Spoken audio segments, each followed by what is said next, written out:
तो 17 साल बाद आखिरकार आतंकी राणा का हिसाब होने जा रहा है। राणा की बहानेबाजी फेल हो चुकी है। 2020 में अमेरिकी जेल में राणा की सजा पूरी हुई। 2020 से भारत ने प्रत्यर्पण की प्रक्रिया शुरू कर दी थी। 2020 से अलग अलग अदालतों में केस चलता रहा। राणा ने अपने पाकिस्तानी मूल का होने की दुहाई दी। राणा ने अपनी बीमारियों का भी हवाला दिया। भारतीय जेलों की हालत की भी शिकायत की। यूएन कन्वेंशन की भी आड़ लेने की कोशिश की, लेकिन अब ये तमाम बहानेबाजी फेल हो चुकी हैं और आखिरकार तंवर राणा बहुत जल्द अब भारत की इस धरती पर एक बार फिर कदम रखने जा रहा है, लेकिन इस बार अपने खतरनाक मंसूबे के साथ नहीं, बल्कि यहाँ पर इस बार होगा इंसाफ और जवाब पूरी तरीके से सवाल लेने के लिए पूछे जाएंगे। चर्चा लगातार जारी है। खास मेहमान लगातार हमारे साथ जुड़े हुए हैं। धनराज पंजारी जी हमारे साथ जुड़े हुए हैं, पूर्व एसीपी हैं मुंबई पुलिस से, और नेता बीजेपी से रमन मलिक जी हमारे साथ है, कांग्रेस नेता डॉक्टर सुमित गर्ग जी हमारे साथ है। धनराज सर, आप कुछ कहना चाह रहे थे, काफी वक्त से अपनी बात पूरी कीजिएगा। मैं ये कहना चाहता था कि पॉलिटिकल बहस इस पे तो बड़ी देर बाद हो सकती है, आराम से हो सकती है, जितना लड़ना झगड़ना हो सकता है, लेकिन अहम बात है सिस्टम की। मैं उस थाने का इंचार्ज था जहां पर कसाब और ये कपरेड पुलिस थाना, जब ये 2008 का हादसा हुआ, मैं तुम्हें बताता हूं जो शहादतें हमारी पुलिस फ्रेटर्निटी ने दी है, 16 अफसर और कुल मिला के 26 लोग हमारे इसमें मारे गए। हमें वॉर लड़ने की ट्रेनिंग बिल्कुल भी नहीं थी, लेकिन बतौर वॉर एक युद्ध की तहत हमें अपना फर्ज वहां पे निभाना पड़ा। करकरे जैसे अफसर हमारे शहादत हो गई उनकी, जिनको बाद में अशोक चक्र से नवाजा गया। ये सारी चीजें हैं। किसी की मैयत पे अगर राजनीति करनी है तो आप बखूबी करिए, राजनीति करने से मैं किसी को रोक नहीं सकता, लेकिन एक अच्छी बात जो मलिक साहब ने कही उससे तूक लेते हुए मैं इतना कहना चाहूंगा कि आज की तारीख में ये दहशतगर्दों का हड़कंप पूरी दुनिया में देखते हुए ये बहुत जरूरी है कि इसमें ग्लोबल टेररिज्म को संगीत रूप से एक परिभाषा इसकी बनाई जाए। जब तक ये परिभाषा नहीं होगी और यूनो जैसी ऑर्गेनाइजेशन इसके ऊपर अपना शिकंजा नहीं कसेगी, तब तक ये प्रॉब्लम सॉल्व नहीं हो सकती। अभी पाकिस्तान जैसा कंट्री है जहां पर तहव्वुर राना ने यह कहा कि उनकी कई मिलिट्री अफसरों के साथ में मुलाकात हुई, एलएनटी के केडर रहे, कुछ आतंकवादियों के साथ में भी उनकी मुलाकात हुई। तो क्यों ना हमें इसमें पाकिस्तान से उचित सहयोग मिले।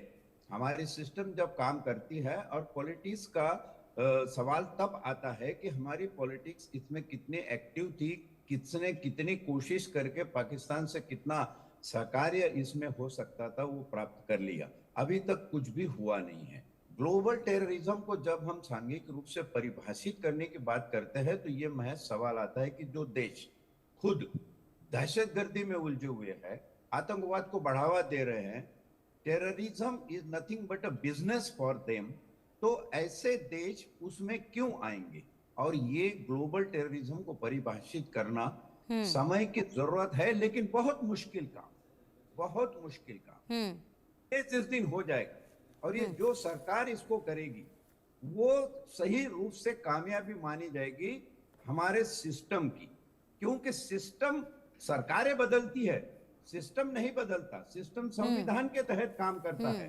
तब मैंने पहले ओपनिंग सेक्शन में कहा था कि एक्सटर्नल सिक्योरिटी का मसला कि बाहर कौन हमारे खिलाफ साजिश कर रहा है, और इंटरनल सिक्योरिटी यहाँ के कौन वो लोग हैं जो हमें ये नहीं पता लगने देते कि उनका भी उसमें हाथ है, और उनकी तहत इतना बड़ा 26/11 हो सकता था कि तब के होम मिनिस्टर केंद्र के जिन्हें रिजाइन करना पड़ा, महाराष्ट्र के सीएम और महाराष्ट्र के एचएम को रिजाइन करना पड़ा। हम ये भी तो बात करें, अपने गर्भान में भी तो थोड़ा झांक के देखें। राजनीति तो होते रहेगी जी। बिल्कुल बिल्कुल ठीक कहा सर आपने, और ऐसे में मुझे नहीं लगता कि आप जो है एक दूसरे पर एक छोटा सा विषय और मैं रखना चाहूंगा एसीपी साहब की बात को सुन के। पिंकी जी मेरे को समय दिया जाए, पिंकी जी मेरे को समय दिया जाए। ठीक है, ठीक है, मैं आप दोनों के पास ही आऊंगी, मलिक साहब, गर्ग साहब, आप दोनों के पास में आऊंगे, लेकिन फिलहाल एक बड़ा अपडेट आ रहा है। अपडेट लेने बहुत ज़रूरी है इस वक्त, क्योंकि पल पल बहुत सी तस्वीरें बदल रही हैं, बहुत सी महत्वपूर्ण जानकारियां दर्शकों तक पहुंचानी है। उस पर एक बार नजर डालते हैं, उसके बाद आती हूँ मैं आपके पास। तंवर राणा के प्रत्यर्पण पर अमित शाह का पोस्ट अब सामने आया, तो आतंकी राणा के प्रत्यर्पण पर अमित शाह का बयान देखा जा रहा है। राणा की वापसी मोदी सरकार की कूटनीतिक जीत है। आतंकी राणा का प्रत्यर्पण बहुत बड़ी कामयाबी है, मोदी सरकार के ऐतिहासिक कूटनीतिक ये है और सफलता है, ये बेहद बड़ी। आज अमेरिका से भारत लाया जा रहा है आतंकी राणा, ये मोदी सरकार की बेहद बड़ी सफलता, ये कहा है केंद्रीय गृह मंत्री अमित शाह ने। और इसी के साथ उनका ये पहला बयान इस पूरे मामले में सामने आया, जब उन्होंने इसे कूटनीतिक जीत बताया है, मोदी सरकार की जीत उन्होंने इसे करार दिया है। और वहीं अब आगे और भी तमाम बड़े अपडेट सामने आ रहे हैं। मुंबई का गुनहगार है राणा, मुंबई का गुनहगार राणा। मुंबई के ठिकानों की रैकी की गई थी, मुंबई के कई ठिकानों की रैकी की गई थी। डेविड कोलमैन हेडली का दोस्त है ये। हेडली को मुंबई के ब्लूप्रिंट दिए गए थे। 13 से 21 नवंबर 2008 तक मुंबई में रहा था तंवर, और मुंबई छोड़ने के 5 दिन बाद ही ये हमला हुआ। मुंबई पर हमले में 166 लोगों की मौत हुई थी, 328 घायल हुए थे, और तमाम देशवासियों के दिल पर एक बड़ा घात ये लगा था। उसके बाद आखिरकार ये 166 लोगों की जो मौत हुई, 328 लोग जो घायल हुए, इन सब के लिए अब सवाल पूछे जाएंगे, इन सबको अब इंसाफ दिया जाएगा। रमन मलिक जी, बहुत जल्दी से अपनी बात पूरी कीजिएगा, उसके बाद गर्ग साहब का भी मैं रुख करना चाहूंगी। देखिए, मैं एसीपी साहब की बात से थोड़ा सा आगे बढ़ता हूँ। निसंदेह मोदी जी, अमित शाह जी ने जिस प्रकार से इस विषय को हैंडल करके कूटनीतिक और राजनीतिक तरीके से इसको देखते हुए हैंडल करा है, एक्सट्रेडिशन हुई है, बहुत बड़ा एक उपलब्धि है, एक बड़ा दरवाजा खुला। लेकिन उसके साथ साथ मैं अब जो बड़ा पॉइंट रखना चाहता था वो ये था कि पॉलिटिक्स, मैं फिर बोल रहा हूँ कि पॉलिटिक्स करने में हमारे को कोई दिक्कत नहीं है, और हम कर भी सकते हैं बहुत आसानी से। अगर जवाब देने होंगे मैं जरूर दूंगा, लेकिन ये मानना चाहिए आज की राणा के साथ इंडियन जुडिशियल सिस्टम को ये आइडेंटिफाई करना पड़ेगा कि राणा जैसों की, हाफिज सईद जैसों की, लखवी जैसों की मदद जो पाकिस्तान में अफसर कर रहे हैं, जो पाकिस्तान एस्टैब्लिशमेंट के लोग कर रहे हैं, जो इंटरनेशनल एस्टैब्लिशमेंट के लोग करते हैं, उनके नाम इस जिरह में सामने आने चाहिए, और कोर्ट को उनको भी इसका स्लो मोटो लेते हुए उनको भी गुनहगार साथ में लाना चाहिए, उनकी भी इन्वेस्टिगेशन करनी चाहिए, सारा बोलना चाहिए। और एक बारी ये सिद्ध हो जाए कि पाकिस्तान के कौन कौन से अफसर और नेता इसमें सम्मिलित हैं, इनको पनाह देने में एक ऑन रिकॉर्ड इंडियन कोर्ट्स में आ जाए, तो फिर भारत को बड़ी कार्रवाई करते हुए उनको भी एक्स्ट्राडाइट करने की मांग रखनी चाहिए, ताकि पाकिस्तान के अंदर भी ये साबित हो कि भारत हर तरीके से सक्षम है। चाहे हमने बालाकोट करा और वो करा, सारा ठीक है, लेकिन हम डिप्लोमेटिक तौर पे भी और डिफेंस के तौर पे भी, दोनों में हमारे देश के साथ गलत करने वाले को छोड़ेंगे नहीं। ठीक है, सुमित गर्ग जी। पिंकी जी, बिल्कुल मैं इस बात से पूर्णतः सहमत हूं, और मैंने अपने ओपनिंग कमेंट में भी कहा कि इसमें राजनीति नहीं होनी चाहिए। लेकिन जब देश के गृह मंत्री अपनी तत्कालीन सरकार को कटघरे में खड़ा करें, तो हमारा ये धर्म बनता है, फर्ज बनता है कि हकीकत से देश को रूबरू कराएं। जहां तक रमन साहब ने मेरी पार्टी के नेताओं को कोसा, कई सारी बातें की, हालांकि ये दिन नहीं है उनका जवाब देने का, लेकिन चूंकि कहा गया है तो मैं संक्षिप्त में बता देता हूं कि आपने तो मनगढ़ंत आरोप लगाए हैं, जिनका पेपर पर कोई डॉक्यूमेंट्री प्रूव नहीं है। एक तरफ आप कह रहे राजनीति नहीं करेंगे, दूसरी तरफ आप खुद बयानबाजी भी दे रहे हैं। इनको भी रोका जाए, इनको भी रोका जाए। अगर ये मेरी पार्टी पर हमलावर होंगे मैं जवाब दूंगा। दिग्विजय सिंह का बयान वीडियो में है, पूरे देश ने देखा है। इन्होंने मेरी पार्टी पर हमला किया है, ये मैं वही बता रहा हूं। आपने शुरू करा, आपने शुरू करा। आप ये बताइए 26/11 को राहुल गांधी कहाँ थे? सामने लाके पटक दिया। 26/11 को राहुल गांधी क्या कर रहे थे? विमान में बिठा के कौन छोड़ के आया? जब 26/11 का हमला हो रहा था, राहुल गांधी क्या कर रहे थे? बताइए, एजेंसी ISI को पूरी दुनिया बताइए गर्ग साहब, राहुल गांधी कौन सी रंगरलियां मना रहे थे? भारत की भूमि पर जांच करने का भारत के अंदर भारत की एक प्रमुख राजनीतिक पार्टी के ये इनकी मालिक राहुल गांधी क्या कर रहे थे 26/11 को? आजादी से पहले ना आजादी के बाद इन्होंने देश की आप बताइए 26/11 को राहुल गांधी क्या कर रहे थे? कि आप इधर उधर की बात मत करिए, 26/11 की बात करिए। राहुल गांधी क्या कर रहे थे? अगर कुछ करना ही चाहते हैं तो अमेरिका और दिग्विजय सिंह ने क्यों बोला? क्यों बोला हाफिज सईद साहब?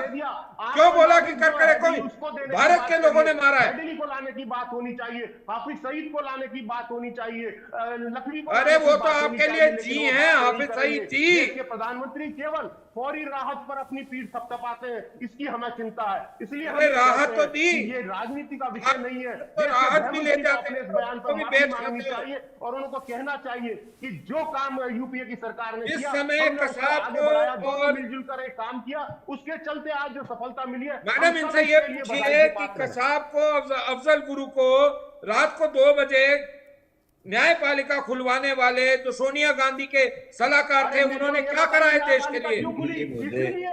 सोनिया गांधी के सलाहकार हैं वो सारे लोग। कसाब को और अफजल गुरु को बचाने के लिए पिटीशन डालने वाले, उसकी साइन करने वाले वो नेशनल एडवाइजरी काउंसिल के चपलूस कौन है? न्याय किया, जो प्रोसीजर अडेप्ट किया, आप बताइए, चलते भारत बताइए वो सोनिया गांधी के जो कोटरी है, उन्होंने जब अफजल गुरु के लिए रात को 2 बजे खुलवाई, रात को 2 बजे सोनिया गांधी के चापलूसों ने जब कोर्ट खुलवाई अफजल गुरु के लिए या कसाब के लिए मर्सी पिटीशन करी, तब क्या हुआ? मुझे दुख है कि उसी क्या राणा के लिए भी मर्सी पिटीशन आपके लोग डालेंगे? लेकिन क्या राणा के लिए भी मर्सी पिटीशन डालोगे? मंसूबे उनको मैं तो पूछ रहा हूँ, राणा के लिए मर्सी पिटीशन आपके लोग डालेंगे? अगर डालेंगे तो क्या कांग्रेस पार्टी उनको बाहर निकालेगी? क्या सोनिया गांधी उनको बाहर निकालेगी? बताइए, अरे बताइए, बोलने की हिम्मत रखिए कि बाहर निकालेंगे।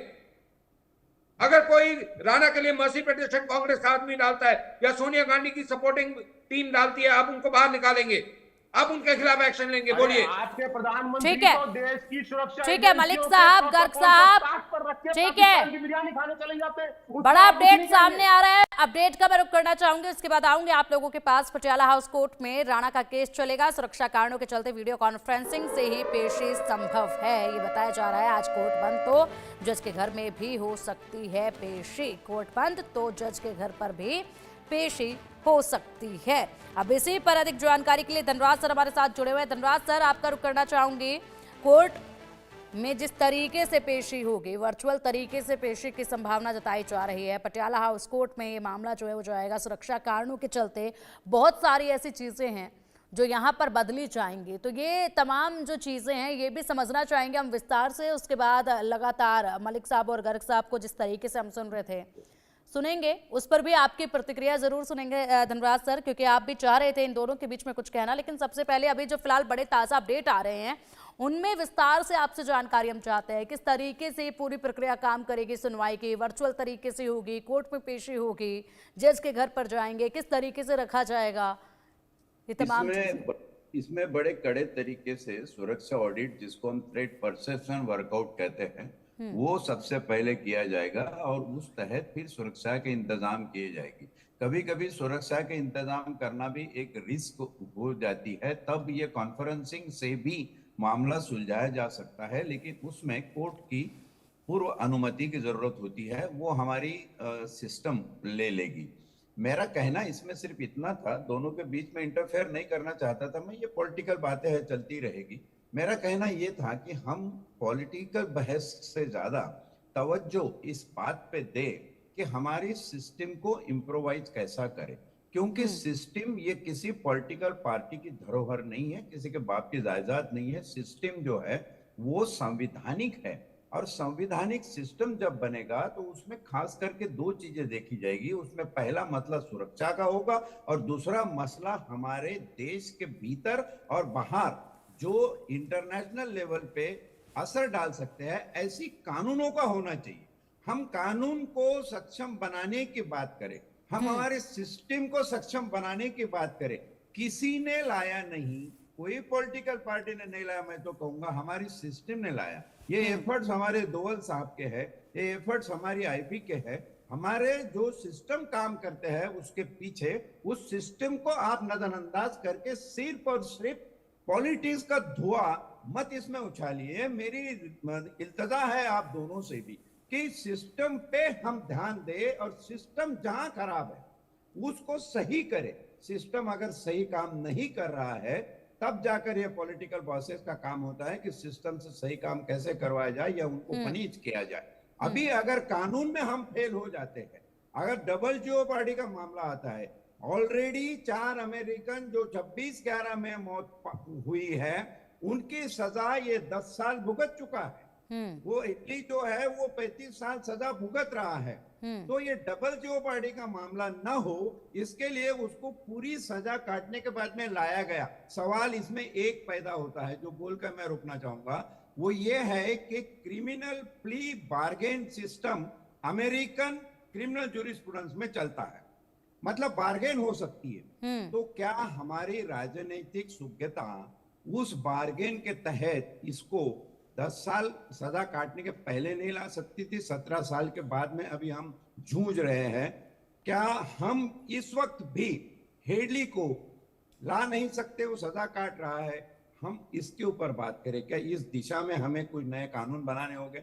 हमारी संसद में यहाँ के बिल एक देकर अमेरिकन सरकार से अगर बिल्कुल सर, बिल्कुल सही कहा आपने सर। और मुझे लगता है कि बिल्कुल ठीक इसी तरीके से जो तमाम राजनीतिक पार्टियां उनको भी इसी पर बात करनी चाहिए कि अब आगे किस तरीके से डेविड हेडली को लेकर आया जाए और कहां पर खामियां रही हैं, किस तरीके से और मजबूती जो है वो देखनी जाए। लेकिन हालांकि सीट का सवाल भी होता है, तो ऐसे में जाहिर सी बात है इस तरीके से लड़ाइयां तो पार्टी के बीच में देखी जाएंगी। फिलहाल बहुत बहुत शुक्रिया आप सभी का इंडिया न्यूज के साथ जुड़ने के लिए, इस चर्चा में शामिल होने के लिए।